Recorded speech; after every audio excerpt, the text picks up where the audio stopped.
जय माता दी। नमस्कार दोस्तों, स्वागत है आप सभी का हमारे YouTube चैनल लक्ष्मी शर्मा की कहानियाँ पर। प्यारे भक्तजनों, आज मैं आप सभी को सुनाऊंगी 7 देवी माता की कथा। इन कथाओं को नियम पूर्वक प्रतिदिन सुनने मात्र से मनुष्य के सभी दुख समाप्त हो जाते हैं और मिलती है मनोवांछित फल की प्राप्ति। आपसे निवेदन है कि कथा को पूरा सुनिए। अगर अच्छी लगे तो दूसरों को भी शेयर करें और कमेंट बॉक्स में माता रानी की जय लिखना ना भूलें। तो आइए शुरू करते हैं कथा। ये जो कथा है, इस कथा को माता सीता भगवान श्री राम को सुनाया करती थी और भगवान इसे सुना करते थे। इसी तरह से दिन बीतने लगा। एक दिन भगवान श्री रामचंद्र जी को बाहर किसी काम के लिए जाना पड़ रहा था, तो भगवान को जाते देख माता सीता ने कहा, हे प्रभु, अगर आप बाहर चले जाएंगे तो मैं अपनी 12 वर्ष का नित्य नेम की कहानी किसे सुनाऊंगी। माता सीता की बातें सुन भगवान श्री रामचंद्र जी 1 मिनट के लिए सोच में पड़ गए। फिर उन्होंने कहा, सीते, आप गांव के बाहर जो कुआं है वहीं पर जाकर बैठ जाइएगा। जब लोग पानी भरने आया करेंगे उसे ही अपना नित्य नेम की कहानी सुना दिया करे।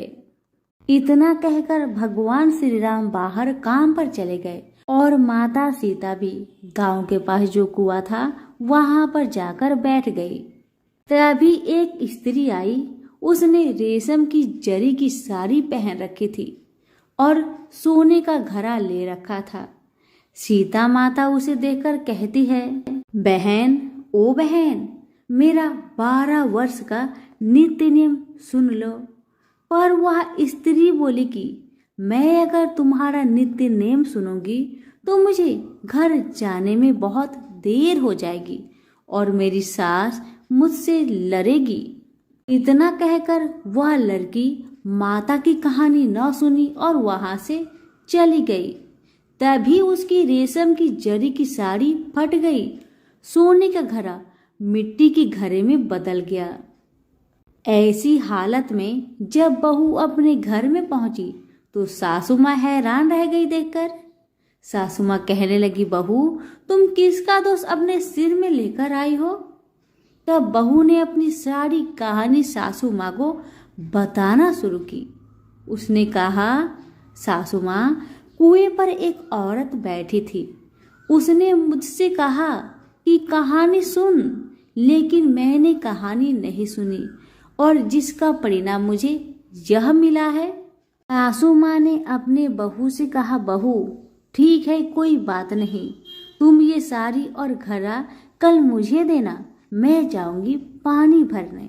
बस अगले दिन वही साड़ी और वही घड़ा लेकर सासू माँ कुएं की पहाड़ पर गई जहां सीता जी बैठी थी।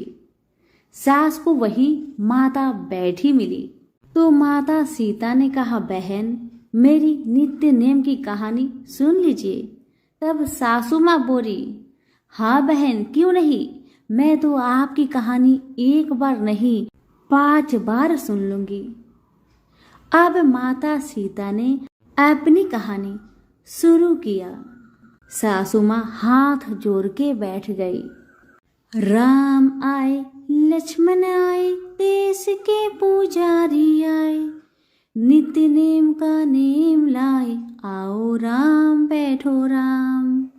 तभी रसोई जियो राम, माखन मिश्री खाओ राम, दूध बतासा पियो राम, सूत के पल का मोठो राम, साल दुसाला पोठो राम, साल दुसाला ओढ़ो राम, जब बोलू जब राम ही राम, राम सवारे सबके काम, खाली घर भंडार भरेंगे, सबका बेड़ा पार करेंगे।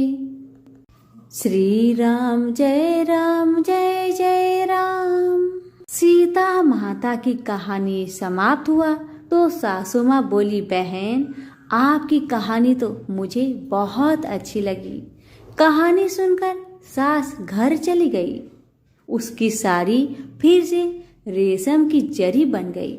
मिट्टी का घड़ा फिर सोने के घड़े में बदल गया।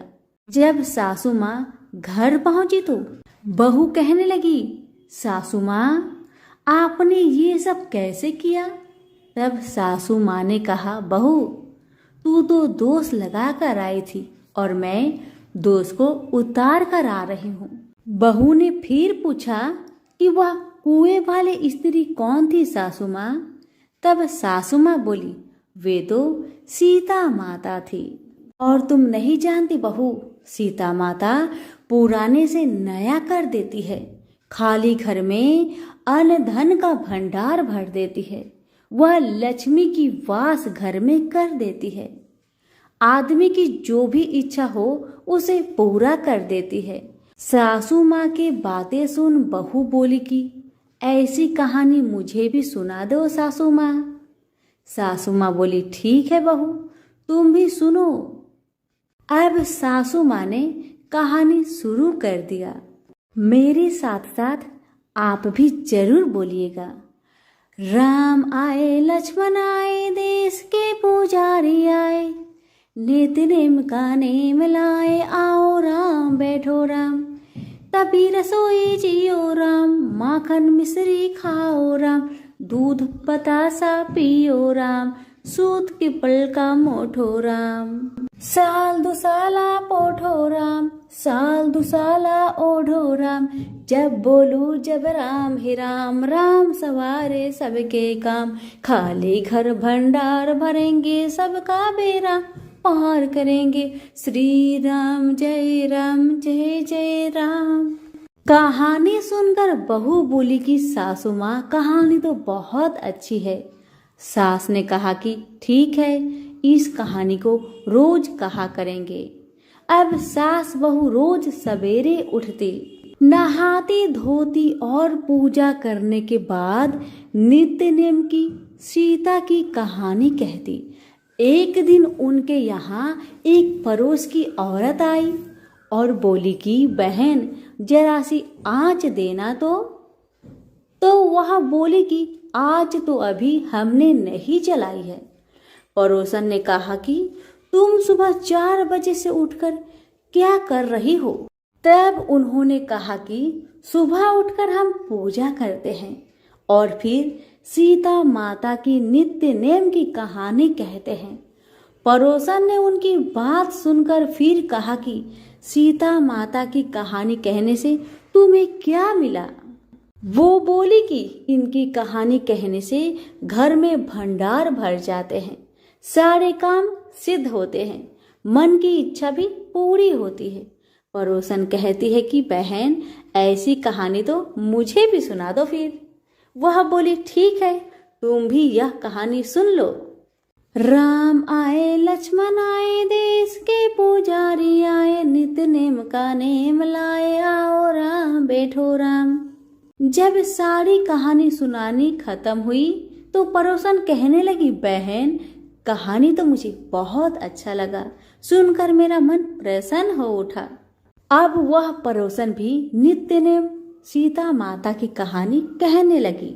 कहानी कहने से सीता माता ने पड़ोसन के घर में भी भंडार भर दिए। अब तो पूरे मोहल्ले में नित्य नेम की कथा सभी करने लगे और माता सीता की कृपा से सभी की मनोकामना पूरी होने लगी। हे सीता माता, जैसे आपने उनके भंडार भरे, वैसे ही आप हमारे भी भंडार भरना, कहानी सुनने वाले के भी और कहने वालों के भी, हुक्कारे भरने वालों के भी, सभी पर अपनी कृपा बनाए रखिए। तो प्रेम से बोलिए, सिया रामचंद्र की जय। एक समय की बात है, काशी निवासी धनंजय की पत्नी का नाम सुलक्षणा था। उसे अन्य सब सुख प्राप्त थे, केवल निर्धनता ही उसके दुख का कारण था। यह दुख उसे हर समय सताता था। एक दिन सुलक्षणा पति से बोली, स्वामी, आप कुछ उद्यम करो तो काम चले। इस प्रकार कब तक काम चलेगा? सुलक्षणा की बात धनंजय के मन में बैठ गया और वह उसी दिन विश्वनाथ शंकर जी को प्रसन्न करने के लिए बैठ गया और कहने लगा, हे देवाधिदेव विश्वेश्वर, मुझे पूजा पाठ कुछ नहीं आता, केवल आपके भरोसे बैठा हूँ। इतनी विनती करके वह 2-3 दिन भूखा प्यासा बैठा रहा। यह देखकर भगवान शंकर ने उसके कान में अन्नपूर्णा अन्नपूर्णा अन्नपूर्णा इस प्रकार 3 बार कहा। यह कौन क्या कह गया? इसी सोच में धनंजय पड़ गया कि मंदिर से आते जाते ब्राह्मण को देखकर पूछने लगा, पंडित जी अन्नपूर्णा कौन है? ब्राह्मणों ने कहा, तू अन्न छोड़कर बैठा है, सो तुझे अन्न की ही बात सूझती है, जा घर जाकर अन्न ग्रहण कर। धनंजय घर गया, स्त्री से सारी बात कही। वह बोली, नाथ आप चिंता ना करें, स्वयं शंकर जी ने यह मंत्र आपको दिया है, वे स्वयं ही खुलासा करेंगे, आप फिर जाकर उनकी आराधना करें। धनंजय फिर जैसा का तैसा पूजा में बैठ गया। रात्रि में शंकर जी ने आज्ञा दी, कहा तू पूर्व दिशा में चला जा, वह अन्नपूर्णा का नाम जपता जाता और रास्ते में फल खाता, झरनों का पानी पीता जाता। इसी प्रकार कितने ही दिनों तक चलता गया। वहां उसे चांदी सी चमकती वन की शोभा दिखने में आई। सुंदर सरोवर दिखने में या उसके किनारे कितनी ही अप्सराएं झुंड बनाए बैठी थी और सब माँ अन्नपूर्णा इस प्रकार बार बार कहती थी। यह अगहन मास की उजेली रात्रि थी और आज से ही व्रत का ये आरंभ था। जिस शब्द की खोज करके वह निकला था वह उसे वहां सुनने को मिला। धनंजय ने उनके पास जाकर पूछा, हे देवियों आप यह क्या कर रही हो? उन सब ने कहा, हम सब माँ अन्नपूर्णा का व्रत करते हैं। व्रत करने से क्या होता है? यह किसी ने किया भी है, इसे कब किया जाए, कैसा व्रत है और कैसी विधि है, मुझे भी कहो। वे कहने लगी, इस व्रत को सब कोई कर सकता है। 21 दिन तक के लिए 21 गांठ का सूत लेना चाहिए। 21 दिन या दिन ना बने तो 1 दिन उपवास करे, या भी ना बने तो केवल कथा सुनकर प्रसाद ले।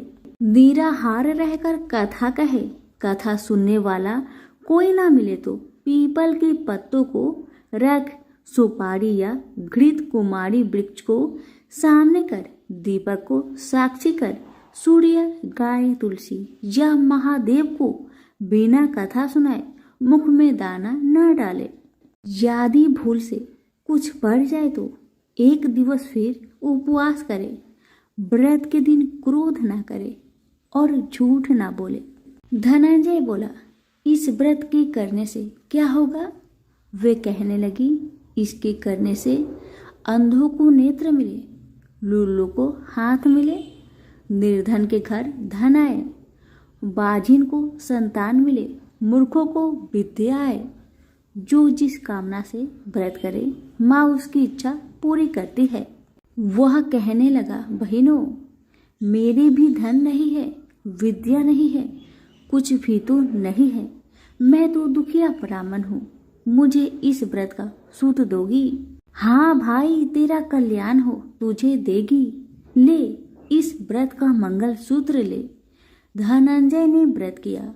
व्रत पूरा हुआ तभी सरोवर में से 21 खंड की स्वर्ण सीढ़ी हीरा मोती जड़ी प्रकट हुई। धनंजय जय अन्नपूर्णा अन्नपूर्णा कहता जाता था। इस प्रकार कितनी ही सीढ़ियां उतर गया तो क्या दिखता है कि करोड़ों सूर्य से प्रकाशमान अन्नपूर्णा माँ का मंदिर है। उसके सामने स्वर्ण सिंहासन पर माता अन्नपूर्णा विराजमान है। सामने भिक्षा हेतु शंकर भगवान खड़े हैं। देवगनाएं चंवर डुलाती है, कितनी ही हथियार बांधे पहरा देती है। धनंजय दौड़कर जगदम्बा के चरणों में गिर गया। देवी उसकी मन का कलेश जान गई। धनंजय कहने लगा, माता आप तो अंतर्यामिनी हो, आपको अपनी दशा क्या बताऊं। माता बोली, मेरा व्रत किया है, जा संसार तेरा सत्कार करेगा। माता ने धनंजय की जिह्वा पर बीज मंत्र लिख दिया। अब तो उसके रोम रोम में विद्या प्रकट हो गई। इतने में क्या देखता है कि वह काशी विश्वनाथ के मंदिर में खड़ा है। माँ का वरदान ले धनंजय घर आया। सुलक्षणा से सब बात कही। माता जी की कृपा से उसके घर में संपत्ति उमड़ने लगी। छोटा सा घर बहुत बड़ा गिना जाने लगा। जैसे शहद के पत्तों में मक्खियाँ जमा होती है, उसी प्रकार उनके सगे संबंधी आकर उसकी बड़ाई करने लगे। कहने लगे, इतना धन और इतना बड़ा घर, सुंदर संतान नहीं हो तो इस कमाई का कौन भोग करेगा। सुलक्षणा से संतान नहीं है, इसलिए तुम दूसरा विवाह करो। अनिच्छा होते हुए भी धनंजय को दूसरा विवाह करना पड़ा और सती सुलक्षणा को सौत का दुख उठाना पड़ा। इस प्रकार दिन बीतते गया। फिर अगहन मास आया। नए बंधन से बंधे पति से सुलक्षणा ने कहलाया कि हम व्रत के प्रभाव से सुखी हुए हैं, इस कारण यह व्रत छोड़ना नहीं चाहिए। यह माता जी का प्रताप है जो हम इतने संपन्न और सुखी है। सुलक्षणा की बात सुन धनंजय उसके यहाँ आया और व्रत में बैठ गया। नई बहू को इस व्रत की खबर नहीं थी। वह धनंजय की आने की राह देख रही थी। दिन बीतते गए और व्रत पूर्ण होने में 3 दिवस बाकी थे कि नई बहू को खबर पड़ी। उसके मन में ईर्ष्या की ज्वाला दहक रही थी। सुलक्षणा के घर आ पहुंची और उसने वहां भगदड़ मचा दी। वह धनंजय को अपने साथ ले गई। नए घर में धनंजय को थोड़ी देर के लिए निद्रा ने आ दबाया। इसी समय नई बहू ने उसका व्रत का सूत तोड़कर आग में फेंक दिया। अब तो माता जी का कोप जाग गया। घर में अकस्मात आग लग गई। सब कुछ जलकर खाक हो गया। सुलक्षणा जान गई और पति को फिर अपने घर ले आई। नई बहू रूठकर पिता के घर जा बैठी।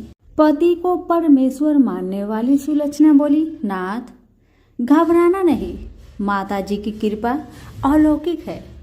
पुत्र कुपुत्र हो जाता है और माता कुमाता नहीं होती। अब आप श्रद्धा और भक्ति से आराधना शुरू करो, वे जरूर हमारा कल्याण करेगी। धनंजय फिर माता के पीछे पड़ गया। फिर वही सरोवर सीढ़ी पर कट हुई। उसमें माँ अन्नपूर्णा कहकर वह उतर गया। वहां जा माता जी के चरणों में रुदन करने लगा। माता प्रसन्न हो बोली, यह मेरी स्वर्ण की मूर्ति ले, उसकी पूजा करना, तू फिर सुखी हो जाएगा। जा, तुझे मेरा आशीर्वाद है। तेरी स्त्री सुलक्षणा ने श्रद्धा से मेरा व्रत किया है, उसे मैंने पुत्र दिया है। धनंजय ने आंखें खोली तो खुद को काशी विश्वनाथ के मंदिर में खड़ा पाया। वहां से फिर उसी प्रकार घर को आया। इधर सुलक्षणा के दिन चढ़े और महीने पूरे होते ही पुत्र का जन्म हुआ। गांव में आश्चर्य की लहर दौड़ गई। मानता आने लगा। इस प्रकार उसी गांव के निसंतान सेठ के पुत्र होने पर उसने माता अन्नपूर्णा का मंदिर बनवा दिया। उसमें माता जी धूमधाम से पधारी, यज्ञ किया और धनंजय को मंदिर का आचार्य का पद दे दिया। जीविका के लिए मंदिर की दक्षिणा और रहने के लिए बड़ा सा सुंदर भवन दिया। धनंजय स्त्री पुत्र सहित वहां रहने लगा। माता जी की चढ़ावे में भरपूर आमदनी होने लगी। उधर नई बहू के पिता के घर डाका पड़ा, सब लूट गया। वे भीख मांगकर पेट भरने लगे। सुलक्षणा ने यह सुना तो उन्हें बुलावा भेजा, अलग घर में रख लिया और उनके अन्न वस्त्र का प्रबंध कर दिया। धनंजय, सुलक्षणा और उसका पुत्र माता जी की कृपा से आनंद से रहने लगे। माता जी ने जैसे इनके भंडार भरे वैसे सबके भंडार भरे।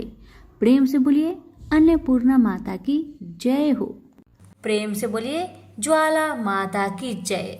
भक्तगणों, अब ज्वाला माता का ध्यान लगाइए, हाथों को जोड़िए और कथा का श्रवण करिए। प्यारे भक्तों, आप माता सती के बारे में तो जानते ही होंगे।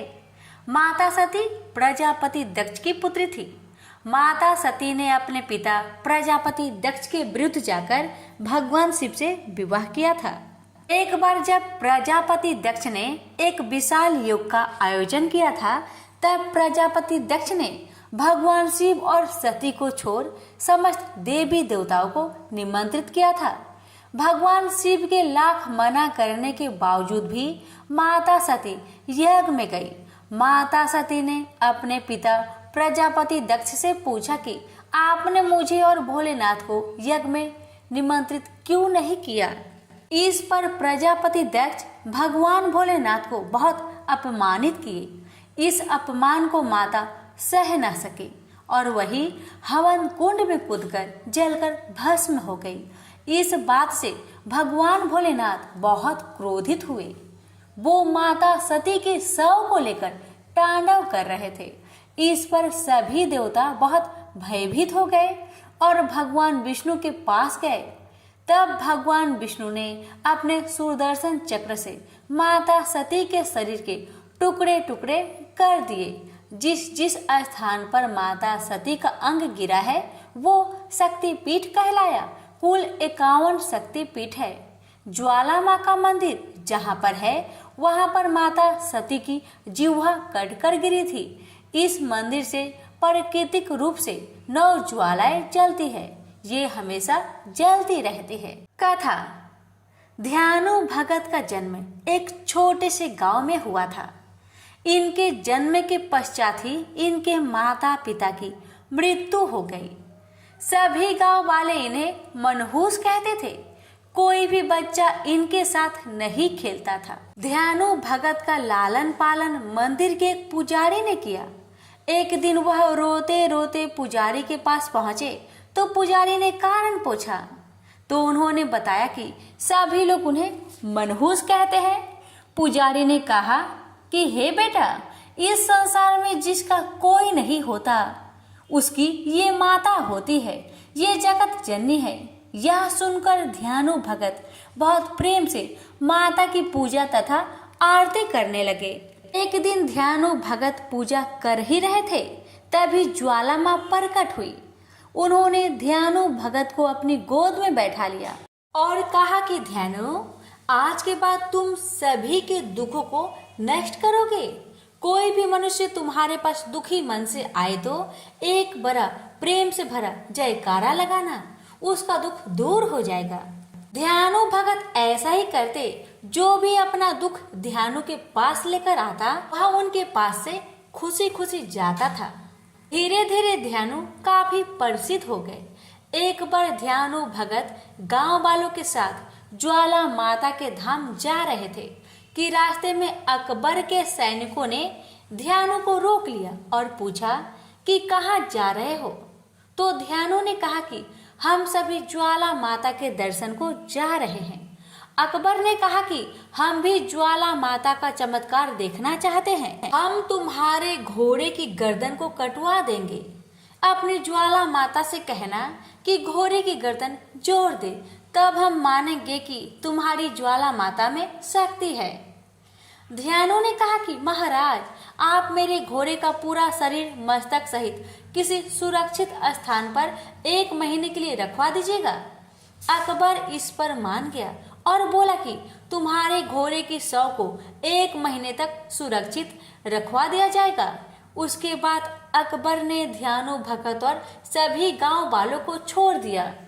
उन सबके साथ अकबर के 2 सैनिक भी गए। स्नान करके ध्यानु भगत तथा सभी गांव वाले ज्वाला माँ की आरती करने लगे। तब ध्यानु भगत से माता को दर्शन के लिए आग्रह किया, लेकिन बहुत समय हो गया, फिर भी माता ने दर्शन नहीं दिया। तब ध्यानु भगत ने तलवार से अपना सिर काटकर माता को भेंट कर दिया। इससे ज्वाला माँ बहुत प्रसन्न हुई और ध्यानो भगत का सिर धड़ से जोड़ दिया। माता ने ध्यानो भगत से कहा कि तुम मेरे सच्चे भक्त हो, तुम्हारे घोड़े का सिर धड़ से जोड़ दिया है। यदि तुम हमसे और कुछ वरदान मांगना चाहते हो तो बताओ। ध्यानो भगत ने ज्वाला माता से कहा कि हे माँ, यदि आप मुझ पर प्रसन्न हैं तो यह वरदान दीजिए कि आप प्रसन्न होने के लिए किसी से उनके मस्तक की बलि नहीं मांगोगी। हर मनुष्य अपना मस्तक काटकर आपको नहीं चढ़ा सकता। माता ने कहा ठीक है, आज के बाद मैं सच्चे भक्तों की भक्ति से ही प्रसन्न हो जाऊंगी। अब अकबर को जब इस घटना की जानकारी हुई तब अकबर ने कहा कि ज्वाला मंदिर में जो दीपक जलता रहता है उसे बुझा दो। सैनिकों ने बहुत प्रयास किया लेकिन दीपक को बुझा नहीं सके। अकबर के सैनिकों ने अकबर को सारी घटना की जानकारी दी। तब अकबर ने कहा कि हम भी ज्वाला माई का दर्शन करने के लिए जाएंगे। एक सोने का छत्र बनवाया जाए।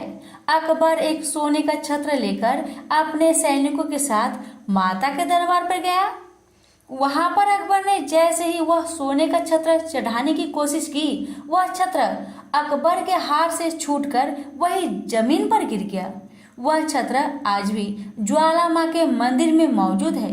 माँ ने अकबर का छत्र इसलिए स्वीकार नहीं किया क्योंकि उसके मन में धन दौलत तथा स्वयं के प्रति घमंड था। इसलिए माता ने अकबर के छत्र को स्वीकार नहीं किया। प्रेम से बोलिए ज्वाला माता की जय। प्राचीन समय की बात है, एक दैत्य था। उसने ब्रह्मा जी की कठोर तपस्या की। कई वर्षों की कठिन तपस्या के बाद ब्रह्मा जी प्रकट हुए। ब्रह्मा जी ने उस दैत्य से कहा कि वरदान मांगो। उस दैत्य ने कहा कि हे ब्रह्मदेव, यदि आप हमारी तपस्या से प्रसन्न हैं तो मुझे यह वरदान दीजिए कि गर्भ से उत्पन्न प्राणी मुझे मार ना सके। ब्रह्मा ने कहा कि ठीक है, ऐसा ही होगा। वह दैत्य अपने आप को भगवान समझने लगा, अपने आप को अमर समझने लगा। उस दैत्य ने अपनी दैत्य सेना से कहा कि पृथ्वी पर जाओ और सबसे कहो कि सब हमारी पूजा करे, हमें भगवान माने, और जो ऐसा ना करे उसे समाप्त कर दो। दैत्य सेना पृथ्वी पर गई और सभी साधु सन्यासियों को मार डाला। उधर पृथ्वी पर नारद जी यही सब देख रहे थे। वो शीघ्र ही भगवान विष्णु के पास गए। सारी कहानी नारद जी ने विष्णु जी को बताया। नारद जी ने कहा कि आप जल्दी से अवतार लेकर उस दैत्य का अंत करिए। भगवान विष्णु बोले कि हे देव ऋषि नारद, इस बार हम नहीं बल्कि महालक्ष्मी, महासरस्वती एवं पार्वती की शक्तियां अवतार लेगी।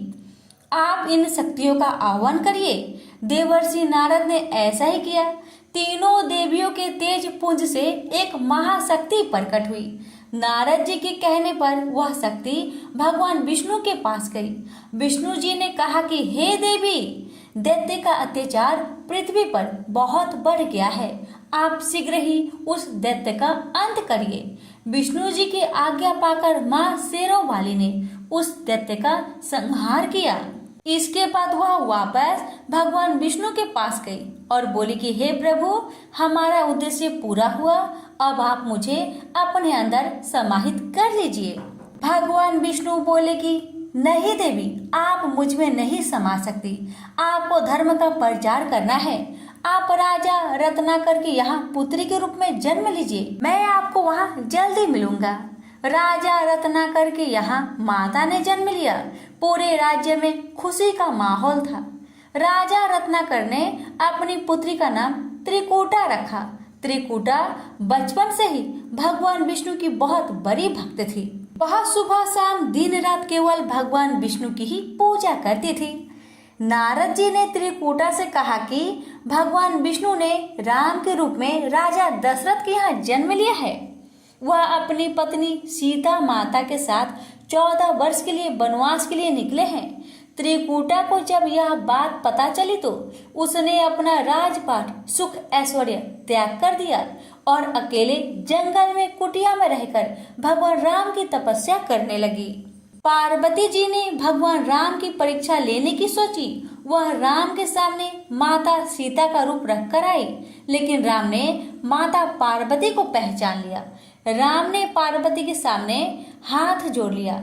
राम ने लक्ष्मण से कहा, हे लक्ष्मण, माता पार्वती आई है, इन्हें प्रणाम करो। माता पार्वती अपने असली रूप में आ गई। पार्वती जी ने भगवान राम से कहा कि त्रिकूटा आपकी तपस्या कर रही है, आप उसे शीघ्र ही दर्शन दीजिए। भगवान राम ने कहा कि जो आज्ञा माता, मैं त्रिकूटा को दर्शन अवश्य दूंगा। राम हनुमान के साथ त्रिकूटा के पास गए। त्रिकूटा ने भगवान राम से कहा कि हे राम, मैं आपको पति के रूप में पाना चाहती हूँ। राम ने त्रिकूटा से कहा कि देवी, इस जन्म में मैं तो किसी का हो चुका हूँ, इस जन्म में ऐसा संभव नहीं है। भगवान राम ने कहा कि लंका से लौटते समय मैं आपके पास जरूर आऊंगा। यदि आपने मुझे पहचान लिया तो मैं आपकी इच्छा अवश्य पूरी करूंगा, तब तक आप मेरी प्रतीक्षा करना। त्रिकूटा ने कहा, ठीक है भगवान, मैं आपकी प्रतीक्षा करूंगी। यह कहकर भगवान राम वहां से चले गए। जब भगवान राम रावण का वध करके अपनी पुष्पक विमान से लौट रहे थे कि अचानक रास्ते में ही राम का विमान रुक गया। माता सीता ने भगवान राम से कहा कि ऐसी कौन सी शक्ति है जिसने आपके विमान को रोक दिया। राम ने सीता से कहा कि ये भक्ति की शक्ति है। मैंने अपने एक भक्त को दर्शन देने का वचन दिया है। यह कहकर राम हनुमान के साथ वेश बदलकर त्रिकूटा के पास गए, लेकिन त्रिकूटा उस भेष में भगवान राम को नहीं पहचान पाई, इसलिए त्रिकूटा भगवान राम की प्रतीक्षा में फेल हो गई। त्रिकूटा ने राम से कहा कि मैं आपके बिना कैसे जीऊंगी। राम ने कहा कि हे देवी, तुम्हारा अवतार धर्म की रक्षा तथा पापियों का संहार करने के लिए हुआ है। मैं कलयुग में कल्कि अवतार लूंगा, फिर मैं तुम्हारी इच्छा अवश्य पूरी करूंगा। अभी तुम हिमालय के समीप जम्मू कटरा के पास जाओ। वहां पर महाकाली, महालक्ष्मी और महासरस्वती विराजमान है। वहां पर तुम भी जाकर निवास करो। आज से तुम वैष्णव देवी नाम से जानी जाएगी। भगवान राम की आज्ञा पाकर त्रिकूटा हिमालय के त्रिकूट पर्वत पर जाकर निवास करने लगी। प्रेम से बोलिए वैष्णो मैया की जय। प्राचीन समय की बात है कि सत्यवती नंदन व्यास जी सरस्वती नदी के तट पर विराजमान थे। उनके आश्रम में गौरैया पंछी का एक जोड़ा था। उन्हें देखकर वह आश्चर्य में पड़ गए। उन्होंने देखा कि पंछी अपने घोंसले में थे। उनका एक सुंदर बच्चा भी अभी अभी अंडे से बाहर निकला था। उस बच्चे के सभी अंग बड़े सुंदर तथा पंख और रोह से सहित थे। दोनों पंछी उस बच्चे को आहार पहुंचाने के लिए असीम प्रयत्न कर रहे थे।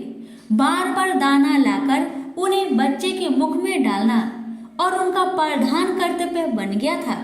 वे आनंद सहित बेहाल होकर उस बच्चे के अंगों को अपने अंगों से रगड़ते और प्रेम पूर्वक मुख चूमा करते थे। उन गौरैया का अपना बच्चे के प्रति ऐसा अद्भुत प्रेम देखकर व्यास जी ने अपने मन में विचार किया कि जब पंछी अपने बच्चे के प्रति इतना स्नेह कर रहे हैं, तब मनुष्य का अपने संतानों में प्रेम हो तो इसमें कौन सी विचित्र बात है, क्योंकि उन्हें तो पुत्र से सेवा पाने की अभिलाषा बनी रहती है। व्यास जी इस प्रकार के विविध विचारों में उलझकर उदास हो गए। मन ही मन बहुत कुछ सोच समझकर बात निश्चित कर ली और वे मंदराचल के निकट चले गए।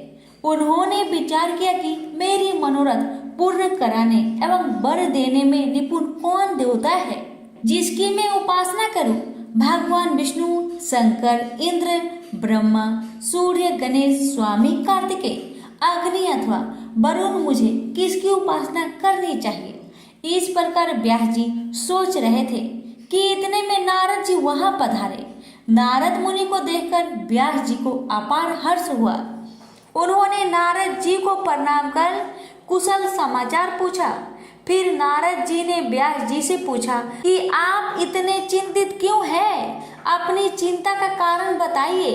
व्यास जी ने कहा, नारद जी, सुना गया है कि पुत्रहीन की गति नहीं होती और मानसिक सुख भी उसे सुलभ नहीं हो सकता, इसलिए मैं बहुत दुखी हूँ और यही चिंता मुझे बार बार बेचैन कर डालती है। अब मैं मनोरथ पूर्ण करने वाली किस देवता का उपासना करूं? इस विचारधारा में गोते खा रहा हूँ। इस परिस्थिति में अब आप ही मेरे आश्रय हैं। शीघ्र बताने की कृपा कीजिए कि मैं किस देवता का शरण में जाऊं जो मुझे पुत्र दे सके। इस प्रकार व्यास जी के पूछने पर नारद जी ने कहा, व्यास जी, तुम इस विषय में जो कुछ पूछ रहे हो, ठीक यही प्रश्न मेरे पिताजी ने भगवान श्री हरि से किया था। देवादिदेव भगवान जगत के स्वामी हैं। लक्ष्मी जी उनकी सेवा में उपस्थित रहती है। वे शंख चक्र और गदा लिए रहते हैं, पीतांबर धारण करते हैं, 4 भुजाएं हैं। वे चराचर जगत के आश्रय दाता है। ऐसे जगत प्रभु भगवान श्री हरि महान तप कर रहे थे। उनकी समाधि लगी थी। यह देखकर मेरे पिता ब्रह्मा जी को बड़ा आश्चर्य हुआ। अंत में उन्होंने जानने की इच्छा प्रकट की, प्रभु, आप देवताओं के अध्यक्ष, जगत स्वामी और भूत भविष्य एवं वर्तमान सभी जीवों के एकमात्र शासक है। फिर आप तपस्या क्यों कर रहे हैं और किस देवता की आराधना में ध्यान मग्न है? मुझ दास को यह रहस्य स्पष्ट बतलाने की कृपा कीजिए, क्योंकि श्रेष्ठ पुरुष किसी बात को छिपाते नहीं हैं। ब्रह्मा जी की बात सुनकर श्री हरि ने कहा कि ब्राह्मण, सावधान होकर सुनो। मैं अपने मन का विचार व्यक्त करता हूँ। देवता, दानव और मानव सब यही जानते हैं कि तुम सृष्टि के निर्माण करते हो, मैं पालन करता हूँ और शिव संहार किया करते हैं। किंतु फिर भी वेद पराक्रमी पुरुष अपनी मुक्ति से यह सिद्ध करते हैं कि रचना, पाताल और संहार करने की यह योग्यता जो हमें मिली है, इसकी आदि शास्त्रीय शक्ति देवी है। वे कहते हैं कि संसार की सृष्टि करने के लिए तुम्हें राजसी शक्ति का संचार हुआ है, मुझे सात्विक की शक्ति मिली है और रुद्र में तामसी शक्ति का आविर्भाव हुआ है। उस शक्ति के अभाव में तुम इस संसार की सृष्टि नहीं कर सकते, मैं पालन करने में सफल नहीं हो सकता और रुद्र से संहार कार्य होना भी संभव नहीं। हम सभी उस शक्ति के सहारे ही कार्य में सदा सफल होते आए हैं। प्रत्यक्ष और परोक्ष दोनों उदाहरण में तुम्हारे सामने रखता हूँ। सुनो, यह निश्चित बात है कि उस शक्ति के अधीन होकर ही प्रलय काल में इस शेष नाग की सैया पर सोता हूँ और सृष्टि करने का अवसर आते ही जाग जाता हूँ। मैं सदा तप करने में लगा रहता हूँ। उस शक्ति के शासन से कभी मुक्त नहीं रह सकता। कभी अवसर मिला तो लक्ष्मी के साथ सुखपूर्वक समय बिताने का सौभाग्य प्राप्त होता है। मैं कभी तो दानव के साथ युद्ध करता हूँ। अखिल जगत को भय पहुंचाने वाले दैत्यों के विकराल शरीर को शांत करना मेरा परम कर्तव्य हो जाता है। मैं बहुत पहले की बात कह रहा हूँ। उस समय तुम तो थे ही, चारों ओर जल ही जल था। मुझे 5000 वर्षों तक वायु युद्ध करना पड़ा था। मेरे कान के मैल से उत्पन्न होने वाले मधु और कैटभ नामधारी 2 दानव महान दुष्ट थे। उन्हें असीम अभिमान था। भगवती आदि शक्ति की कृपा से ही मैं उन दैत्यों को मारने में सफल हो सका था। उस समय की बात से क्या तुम अनजान हो? सर्वश्रेष्ठ शक्ति ही तो उस जीत के कारण हुई थी। फिर तुम बार बार क्यों पूछते हो? जब सर्वत्र जल ही जल शेष रहता है, तब उसकी इच्छा के अधीन होकर मैं पुरुष रूप में विचरा करता हूँ। प्रत्येक युग में कच्छप, वरा, नरसिंह और वामन रूप मुझे धारण करने पड़ते हैं। जगत की रचना करने वाले ब्रह्मा जी, तुम इससे अपरिचित नहीं हो। मुझ पर सब प्रकार से शक्ति के अधीन होकर रहना पड़ता है। उन्हीं भगवती दुर्गा का मैं निरंतर ध्यान किया करता हूँ। मेरी जानकारी में इन भगवती शक्ति से बढ़कर दूसरे कोई देवता नहीं है। नारद जी ने कहा, इस गुप्त रहस्य के वक्ता भगवान विष्णु है और श्रोता ब्रह्मा जी रहे।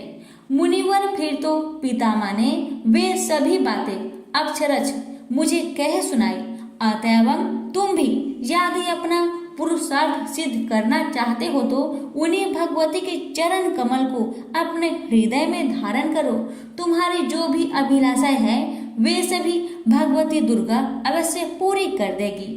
इस प्रकार नारद जी के कहने पर सत्यवती नंदन व्यास जी भगवती के चरण कमलों को अपने हृदय में स्थापित करके तपस्या करने के लिए पर्वत पर चले गए और भगवती माता दुर्गा की कृपा से उनकी सभी अभिलाषाएं पूर्ण हुई। प्रेम से बोलिए दुर्गा मैया की जय। तारा रानी की कथा। माँ भगवती को मानने वाले में से एक राजा अस्पर्श भी थे। वो दिन रात उनकी पूजा अर्चना में लीन रहते थे। राजा को किसी चीज की कमी न थी, बस उन्हें बच्चे की ख्वाहिश थी। सालों से बच्चा न होने के कारण राजा कुछ निराश रहा करते थे। एक दिन राजा की भक्ति से खुश होकर माँ भगवती ने सपने में आकर उसे 2 बेटी होने का वरदान दिया। आशीर्वाद मिलने के कुछ समय बाद राजा के घर एक बेटी पैदा हुई। बेटी पैदा होने की खुशी में राजा ने सबको दावत दी और बेटी की कुंडली बनवाने के लिए पंडितों को बुलवाया। सबने राजा से एक ही बात कही कि यह साक्षात देवी का रूप है। जहाँ भी इसके कदम पड़ेंगे वहाँ खुशियाँ ही खुशियाँ होगी। यह भगवती देवी की भक्तन होगी। इतना सब कहकर पंडितों ने लड़की का नाम तारा रख दिया। कुछ समय के बाद मंगलवार के दिन राजा के घर एक और बेटी पैदा हुई। ज्योतिषों ने उसकी भी कुंडली बनवाई और उदास हो गए। राजा ने जब उनसे उदासी का कारण पूछा तो ज्योतिषों ने बताया कि ये लड़की आपके जीवन में खूब सारा दुख लेकर आएगी। राजा ने ज्योतिषों से पूछा कि आखिर मैंने ऐसा कौन सा खराब कर्म किए थे कि इसने मेरे घर में जन्म लिया है। ज्योतिषों ने बताया कि आपकी दोनों बेटियां राजा इंद्र की अप्सराएं हुआ करती थी। इनमें से बड़ी बहन का नाम तारा और छोटी का रुकमन था। एक दिन ये दोनों मिलकर धरती की सैर करने के लिए गई। दोनों ने ही वहां पहुंचकर एकादशी के दिन का व्रत रखा। तारा ने अपनी छोटी बहन से कहा कि आज एकादशी का व्रत है, इसलिए बाजार जाकर कुछ ताजे फल ले आओ, लेकिन वहां कुछ खाना मत। रुकमन बाजार फल लेने के लिए चली गई। वहां उसे मछली के पकौड़े दिखे।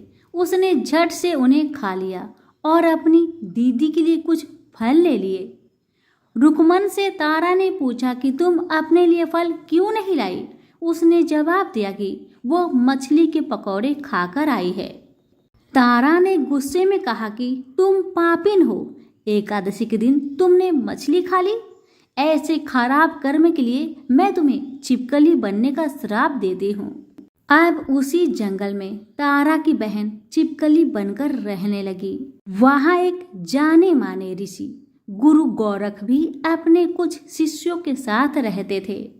उनके शिष्यों में से एक बहुत ही घमंडी था। अपने घमंड के चलते वो शिष्य कमंडल में पानी भरकर एकांत में बैठकर तपस्या करने लगा। तभी एक प्यासी गाय वहां आ गई। उसने सीधे अपना मुख उस कमंडल में डाला और पानी पी लिया। पानी पीने के बाद जैसे ही गाय अपना मुख बाहर को निकालने लगी तो कमंडल नीचे गिर गया और ऋषि का ध्यान भंग हो गया। ऋषि ने देखा कि गाय पानी पी गई है। अब गुस्से में ऋषि ने गाय को एक चिमटे से बुरी तरह घायल कर दिया। इस बात की जानकारी जब गुरु गोरख को पड़ी तो वे तुरंत गाय को देखने के लिए गए। जैसे ही उन्होंने गाय की हालत देखी वैसे ही अपने उस घमंडी शिष्य को आश्रम से बाहर निकाल दिया। कुछ दिनों के बाद गौ माता पर किए गए उस अत्याचार से होने वाले पाप को कम करने के लिए उन्होंने एक यज्ञ करवाया। इस यज्ञ के बारे में गाय को चिमटे से मारने वाले घमंडी शिष्य को भी पता चला। वे सीधे पक्षी का रूप धारण करके यज्ञ स्थल पर गया और भोजन में अपनी चोंच से मरा हुआ सांप डाल दिया।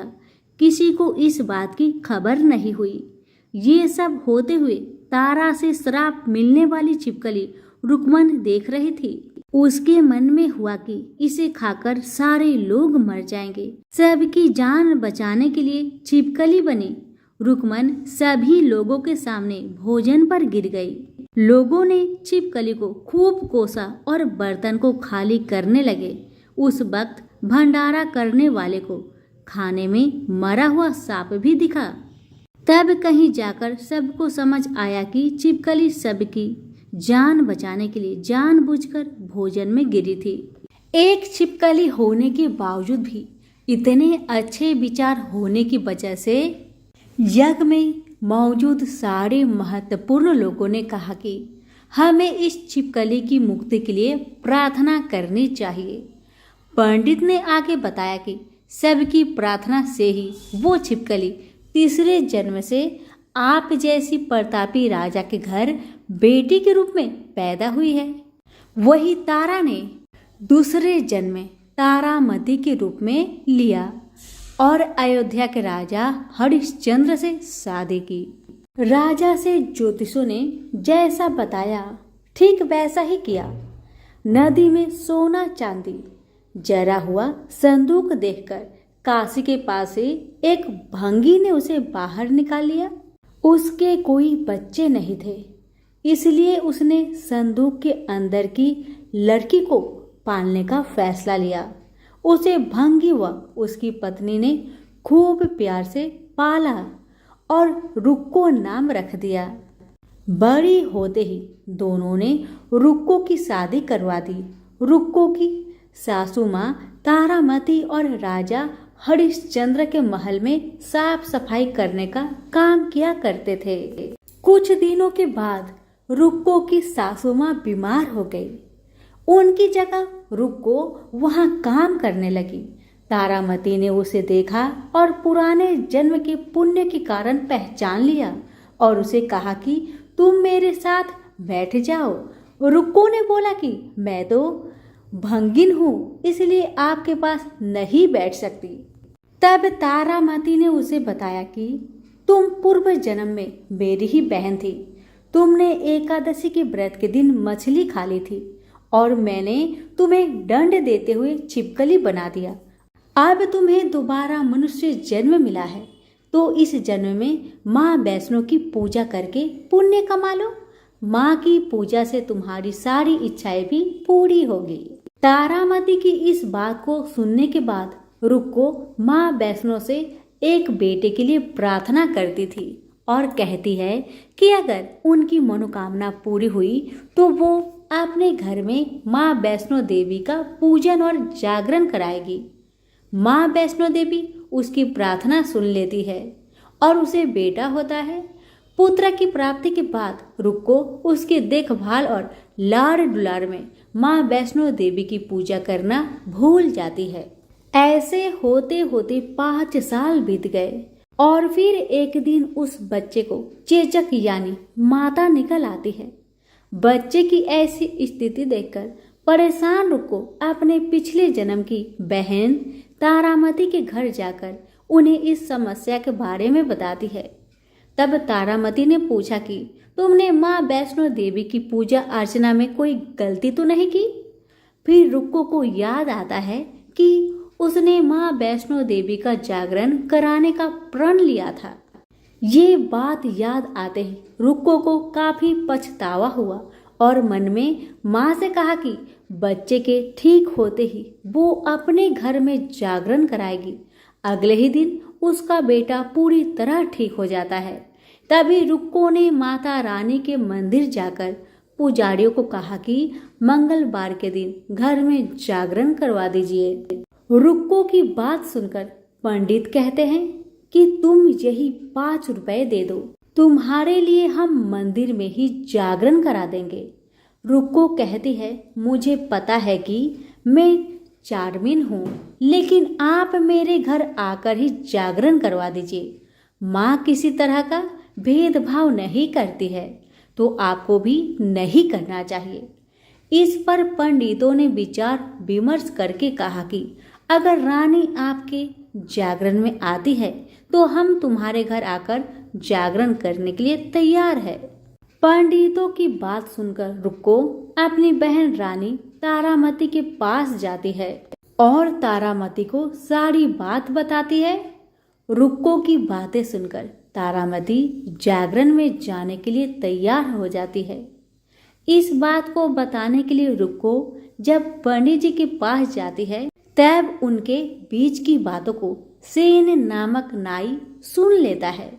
फिर वह राजा हरिश्चंद्र को जाकर सारी बातें बता देता है। राजा के मन में हुआ कि रानी को नीची जाति वालों के घर जागरण में नहीं जाना चाहिए। इसी वजह से वो अपनी उंगली काट लेते हैं जिससे उन्हें नींद न आए और रानी जागरण में न जा सके। तब जागरण का समय होता है, तब भी राजा को जागते हुए देखकर रानी मन ही मन में माँ वैष्णो देवी से प्रार्थना करती है कि महाराज को नींद आ जाए ताकि मैं जागरण में जा सकूं। रानी की प्रार्थना से कुछ देर बाद राजा को नींद आ जाती है। फिर रानी तारामती रोशनदान में रस्सी बांधकर महल से नीचे आकर रुक्को के घर चली जाती है। इसी जल्दबाजी में रास्ते में ही रानी का रेशमी रुमाल और एक पाव का कंगन गिर जाता है। इधर कुछ वक्त बाद राजा हरिश्चंद्र की नींद टूट जाती है। नींद खुलने पर रानी को अपने पास न देखकर राजा उसकी तलाश में निकल जाते हैं। रानी को ढूंढते ढूंढते उन्हें रानी का रुमाल और कंगन मिलता है। रानी की चीजों को अपने साथ लेकर राजा जागरण स्थल पहुंचते हैं और एक जगह चुपचाप बैठकर जागरण सुनने लगते हैं। माँ वैष्णो देवी के जयकारे के साथ जागरण खत्म होता है और सभी को प्रसाद दिया जाता है। तब रानी अपने हिस्से के प्रसाद को झोली में डाल लेती है। रानी के ऐसा करने पर लोग उनसे पूछते हैं कि वो प्रसाद क्यों नहीं खा रही है। अगर आप प्रसाद का सेवन नहीं करती हैं तो जागरण में आए लोग भी प्रसाद नहीं खाएंगे। तब रानी बोलती है कि वह प्रसाद राजा के लिए था, अब आप मुझे प्रसाद दीजिए। फिर अपने लिए प्रसाद लेकर रानी सबके सामने उसे खा लेती है। रानी के प्रसाद खाते ही जागरण में मौजूद सभी भक्तों ने भी प्रसाद खाया। उसके बाद रानी महल के लिए निकल जाती है। तभी रास्ते में ही राजा उन्हें रोककर पूछते हैं कि तुमने नीच जाति के घर प्रसाद खाकर खुद को अपवित्र कर लिया है। तुमने मेरे लिए भी प्रसाद रखा है, अब तुम उससे मुझे भी अपवित्र करना चाहती हो। अब मैं तुम्हें अपने महल में नहीं लेकर जा सकता। यह बोलते हुए जब राजा रानी की झोली को देखता है तब उन्हें प्रसाद की जगह गुलाब, चंपा जैसे अनेक फूल और कच्चा चावल व सुपारियां नजर दिखती है। इस चमत्कार को देखकर राजा हैरान हो जाते हैं। फिर राजा चुपचाप रानी को अपने साथ लेकर महल पहुंचते हैं। वह रानी बिना माचिस के ही माता रानी के सामने दीपक जलाकर राजा हरिश्चंद्र को और हैरान कर देती है। फिर रानी बोलती है कि माता के दर्शन करने के लिए बहुत बड़ा त्याग करना पड़ता है। इसके लिए आपको अपने बेटे रोहितास की बलि देनी होगी, तभी माँ दुर्गा आपको साक्षात दर्शन देगी। यह सुनकर राजा के मन में माँ के दर्शन की इच्छा होने लगी, जिसके लिए राजा अपने पुत्र की बलि दे देते हैं। बलि देने के बाद माँ दुर्गा शेर पर सवार होकर प्रकट हो जाती है। उन्हें देखकर राजा हरिश्चंद्र काफी खुश हो गए और माँ दुर्गा ने तुरंत राजा के बेटे को दोबारा जिंदा कर दिया। इस चमत्कार को देखकर राजा हरिश्चंद्र खुश हो गए। तभी राजा ने माँ की पूरी विधि से पूजा करके उनसे गलतियों की माफी मांगी। माँ दुर्गा ने भी राजा को खुश रहने का आशीर्वाद दिया और अंतर्ध्यान हो गई। तब राजा ने तारा रानी से कहा कि मैं बहुत खुश हूँ कि मुझे पत्नी के रूप में आप मिली हैं। फिर राजा हरिश्चंद्र तारा रानी और रुक्मन तीनों अपनी मनुष्य योनि से छुटकारा पाकर देवलोक में चले जाते हैं। प्रेम से बोलिए जगदम्बा मैया की जय हो। एक गांव में एक शिकारी परिवार रहा करते थे। धर्मकेतु और उसकी पत्नी निधा, उनकी 5 बेटी थी। एक भी बेटा नहीं था जो वंश को आगे बढ़ाए, इसलिए धर्मकेतु दूसरी शादी करना चाहता था। निधा बहुत चिंतित और उदास रहती थी। एक दिन देवी चंडी एक ब्राह्मणी भेष में निधा के पास भिक्षा मांगने गई। निधा के व्यवहार से चंडी प्रसन्न होकर कुछ मांगने को कहा। निधा ने कहा, मेरे पास सब कुछ है पर कोई पुत्र नहीं है। चंडी के आशीर्वाद से उसे पुत्र की प्राप्ति हुई। नाम कालकेतु था, बड़ा ही वीर था। बड़ा हुआ उसका शादी फुलेरा से हुआ। वह सुशील लड़की थी। उसके आने से पहले शिकार कर लाया हुआ मांस कालकेतु की माँ हाट में बेचने जाया करती थी, पर उसके आ जाने के बाद अब कालकेतु जंगल से जानवरों का शिकार कर लाता। फुलेरा उसके मांस, छाल, दांत आदि को हाट में बेचने जाया करती थी। हाट का मतलब है बाजार में बेचने जाया करती थी। बेटे ने घर अच्छे से संभाल लिया था। ये देखकर पति पत्नी काशी चले गए। अब हर रोज की तरह दोनों अपने काम में लगे रहते थे। कालकेतु इतना ज्यादा शिकार करता कि जंगल के जानवर डरने लगे। सभी जानवरों ने जंगल के राजा सिंह से गुहार लगाई। गेंडे ने कहा, राजा जी, मैं बहुत दुखी हूँ, मेरे 7 भाई मारे गए। हिरनी ने कहा, मैं पतिहीन हो गई हूँ, जीवन बहुत पीड़ा दे रही है, मौत भी नहीं आ रही है। बंदर ने कहा, मैं वंश विहीन हो गया हूँ, कालकेतु मेरे बच्चों को बांधकर बेच दिया। इसी तरह सभी जानवरों ने अपनी पीड़ा को राजा के सामने रखा। उन्होंने कहा, हम लोग आपके राज्य से कहीं और चले जाएंगे। सिंह राजा ने कहा, आप लोग नहीं डरे, मैं स्वयं कालकेतु से लड़कर आप लोगों की रक्षा करूंगा। सिंह और कालकेतु में युद्ध हुआ। सिंह भाग गया और कालकेतु जीत गया। सभी जानवर अब देवी चंडी के पास पहुंचे और उनसे विनती किए, माँ, हमें कालकेतु के हाथों से बचाओ। वह सभी जानवरों का शिकार कर रहा है, उससे छिपने का कोई जगह नहीं बचा है। हम कहाँ जाए माँ, हम क्या करें? तब चंडी माता ने सभी जानवरों को छुपा लिया और स्वयं एक सांप के रूप में बनकर जंगल के बीच में बैठ गई। उधर कालकेतु जंगल में जानवरों का शिकार करने निकला तो उसे कोई जानवर नहीं मिला। वह चिंतित होने लगा। उसका जीवन तो बस जानवर पर ही टिका था। अब वे क्या खाएंगे और क्या पिएंगे? जंगल में उसे स्वर्ण गोधिका दिख गई, जो कि चंडी माता ने अपना वेश धारण करके बनाया था। स्वर्ण गोधिका का देखना अब शकुन माना जाता है, इसलिए कालकेतु को गुस्सा आया और आगे बढ़ गया।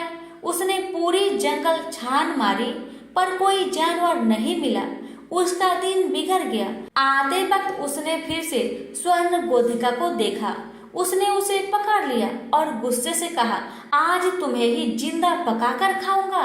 जब कालकेतु घर आया तो फुलेरा घर पर नहीं थी। पड़ोसी से पता चला वह बाजार गई है। कालकेतु स्वर्ण गोधिका को रस्सी से बांधकर फुलेरा के पास पहुंचा। फुलेरा बोली, घर में खाने को कुछ नहीं है और ये बासी मांस कोई नहीं खरीद रहा है। कालकेतु ने फुलेरा को पड़ोसी से शिवली फूल के बदले चावल उधार मांगने को कहा और कहा, घर पर स्वर्ण गोधिका है, उसे पका लेना। कालकेतु बाजार में रहकर बासी मांस बेचने लगा और फुलेरा चावल लेकर घर पहुंची। घर में स्वर्ण गोधिका नहीं था, बल्कि एक 16 साल की सुंदर कन्या रस्सी से बंधी थी। फुलेरा उसे देखकर डर गई कि इतनी सुंदर कन्या यहाँ क्या कर रही है। उसने कहा, तुम कौन हो, यहाँ क्या कर रही हो? कन्या ने कहा, मैं ब्राह्मण कन्या हूँ, मैं जंगल बीच में बैठी थी तो तुम्हारे पति ने मुझे यहाँ लाया है। ये सुनकर उसे गुस्सा आया। ये सोचकर कि कहीं ये मेरी सौतन तो नहीं। पर शांत होकर बड़े प्यार से उसे काल केतु और अपना कष्टदायक जिंदगी के बारे में कहने लगी, ताकि वह कन्या अपने घर चली जाए। पर कन्या मानने को तैयार नहीं हुई। फुलेरा काल केतु के पास बाजार पहुंची और बोली, आप किसे घर लाए हैं? एक सुंदर कन्या घर में है। काल केतु को विश्वास नहीं हुआ, क्योंकि उसने एक स्वर्ण गोधिका रखी थी। वे दोनों तुरंत घर आए। काल केतु उसे देख हैरान हुआ और उसके बारे में पूछने लगा और बोला, यहाँ से चली जाओ। जब कन्या राजी नहीं हुई तो उसने अपना तीर धनुष निकाल लिया। उसकी बहादुरी देखकर कन्या ने कहा, मैं चंडी हूँ, तुम आज से शिकार करना छोड़ दो, मैं तुम्हें गुजरात का राजा बनाती हूँ। पर काल केतु को उसका यकीन नहीं हुआ। वह बोला, अगर तुम चंडी देवी हो तो तुम असली रूप में आओ। चंडी ने उसे महिष मर्दनी का रूप दिखाया। तब दोनों उनके चरण पर गिर गए। चंडी बोली, हर मंगलवार मेरी पूजा करो और लोगों में मेरी पूजा का प्रचार कराओ। चंडी उन्हें एक अंगूठी दी, जिसका मूल्य 7 करोड़ था। फुलेरा बोली, माँ, गुजरात जंगल से भरा है, उसे काटने और शहर बनाने में ही सारा धन चला जाएगा। चंडी ने 7 सोने से भरा कलश दिया और वे कलश कैलाश पर्वत पर चली गई। काल केतु अंगूठी को बेचने के लिए शिव मुरारी के पास पहुंचा।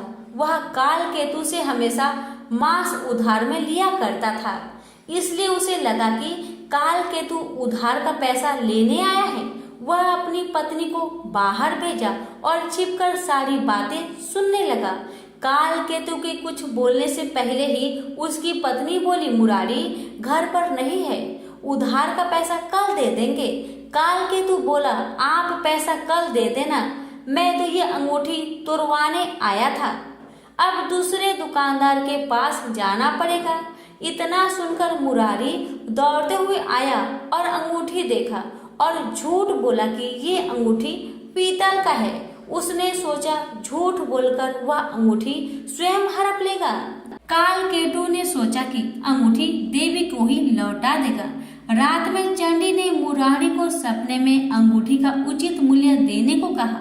उसने दूसरे दिन काल केतु को 7 कोटि रुपए दिए।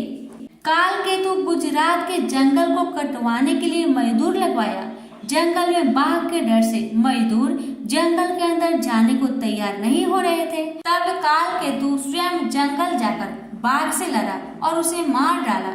जंगल काटकर गुजरात शहर बसाया गया, पर गुजरात राज्य में कोई प्रजा न थी। काल केतु ने चंडी से प्रार्थना की। तब उन्होंने इंद्रदेव तथा समुद्र की मदद से कलिंग राज्य में भारी बरसात करवाई। नद नदी में बाढ़ आ गई।